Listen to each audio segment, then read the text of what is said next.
محترم مسلمانانو خویندورونو، نن د جمعې ډیره زیاته او عظیمه شانه او ډیره زیاته برکتي ورځ ده. حضرت محترمو، نن دا وظیفه وکئ، انشاءالله عزیز الله پاک به په تاسو باندې د مال او دولت باران وکړي. الله پاک محترمو تاسو ته ډیر زیات مال او دولت درکړي او ډیر زیات بېشماره پیدې به الله پاک تاسو ته درکړي. یاد ساتئ، که څوک دا وظیفه کول غواړي د کاروبار دپاره بهترین او اعلی کاروبار به الله پاک ورکوي ولا. دارنګه څوک دا وظیفه کوي د رزق دپاره چې یاره زموږ روزي په دې کې د برکت پیدا شي، په رزق او پیسو کې د برکت پیدا شي. انشاءالله العزیز الله پاک بوله په رزق کې، پیسو کې، دولت کې، نوکرۍ کې، کاروبار کې، ودیاړۍ کې ښه برکت اچوي. یو ځل دا وظیفه ازما وکئ، انشاءالله ډیره زیاته پیدا وکړي. بسم الله الرحمن الرحیم. شروع کوم د ډیر زیات بخښونکي او د ډیر زیات مهربان رب په نوم باندې. د ګواهي ورکوم د دې خبرې چې د الله پاک نه علاوه د عبادت لایق بل څوک نشته. نبی کریم صلی الله علیه و آله وسلم د الله پاک بنده او د الله پاک رسول دی. زما د اسلام ډیرو زیاتو خوږو درنو مسلمانانو خویندورونو، نن چې کومه زموږ وظیفه ده انتهایی لاجواب او انتهایی پاورفل وظیفه ده. یاد ساتئ محترمو، دا وظیفه چې هم کړې ده الله پاک مالا مال کړی دی. الله پاک ویله مال او دولت ښه ډېر ورکړی دی. بس وظیفه د زړه نه وکئ، چې څومره د زړه نه وظیفه وشوله دومره به اثر وزر کوي، او څومره وظیفه داسې وشوله چې هغه د زړه نه وي نو دغه وظیفه به اثر هم نه کوي. خو چې کله وظیفه محترمو اثر نه کوي بیا موږ لګیا یو.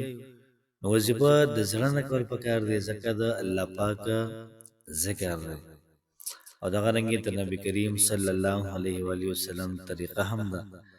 نو چې دغه پال وشي او دغه ذکر وشي ډیره زیاته پیدا وکړي د مال او دولت دپاره، سپیشلي دغه رنګې د رزق دپاره، دغه رنګې محترم د نوکرۍ دپاره بالکل د مال او دولت باران به محترم داسې وي.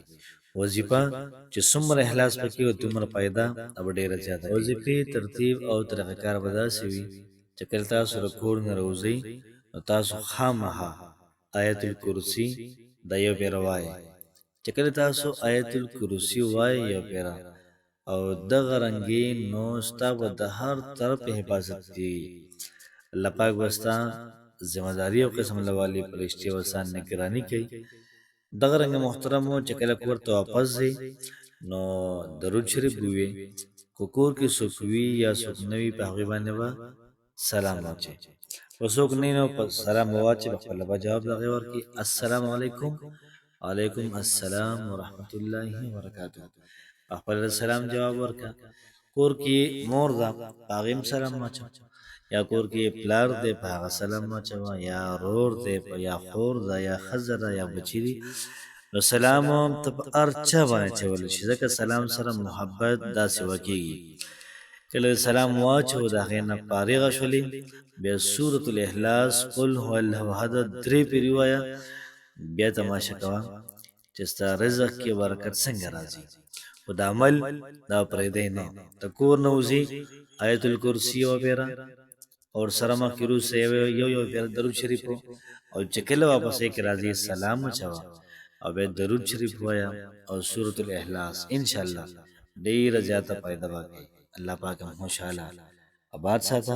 السلام علیکم ورحمة الله وبرکاته.